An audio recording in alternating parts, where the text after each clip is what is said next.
Welcome back to the channel. We're going to be reviewing some of our recent games. We have hit our second big milestone of the climb so far. We are now 1603 on Rapid. We've switched back from playing 1510 to playing 10-0, and we've won quite a few games in that time control. In the past 12 games, we've won 8 and drawn 1, so we're doing well. We are only 400 points away now from our goal of 2,000, which is crazy. And we are only 80 points away from our peak of 1680. So that's going to be our next big milestone. But let's go over a few of the recent wins that we've gotten. This first one is a game against a 1539. We get e4, we play the Italian. And we like to play this line where we bring our bishop back. It gives us some flexibility to bring it back here. It allows us to push d4 with e4 being protected. We bring our other knight out, and then we want to maneuver this knight over to this side of the board. He plays this bishop here. We protect our bishop. Looking at the review, the game review, it's actually okay to leave this bishop here and just bring the knight out immediately. It's defended. There's not really much that they get from that.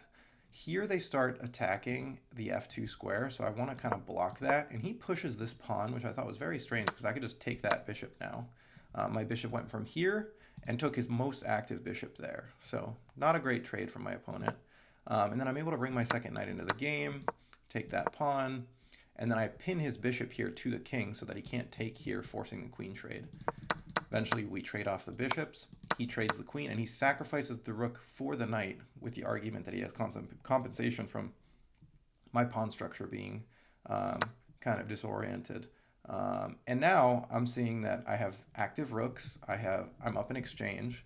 So now I just have to convert. He goes here, and I'm thinking, let's just trade more pieces. I mean, I'll be 2 rooks versus rook and knight. And then I actually get my rooks very active very quickly. And then I can start checking him, winning pawns, bringing my second rook to the 7th rank. And then this game is just a matter of conversion, winning up a bunch of pawns. And then eventually he pins his own knight, and then we add an attacker to the pinned piece. And we win that knight, and then eventually we are going to convert this game, giving him lots of checks, trying to move him to the side of the board, ladder mate him, and then we win his rook. And then this is just a completely lost position for my opponent. So we're able to convert that one. The second game, we face a 1589, Madconios from France. In this game, we get a King's Indian structure, bring our pieces mostly up to the 6th and 7th rank until we see our opportunity. Here we had advanced our knight up and then protected it with the other knight, so that if he ever takes, we will still have a very active knight here. Our bishop here is very strong, and we're always contesting the c-file, and we never want to give him full control of the c-file. So as soon as he does this and doubling, we want to trade off a rook and then challenge that c-file again so that he doesn't have full access to it. So we do that. We bring our knight up, and I think here we have a very pleasant position. I mean, we're challenging the c-file. Our bishops are pretty active. He advances his knight here, and he's threatening the f7 square, but I have a check here, and I can always just trade off the knight. So that's what I do. And now I'm attacking this bishop, and my thoughts are on this pawn right here. I need to get to this pawn and checkmate him. So let's attack this bishop. He defends the bishop, and then here I kick his other bishop. He could have just taken here. I don't know why he didn't. I think that was a blunder, and so was his next move.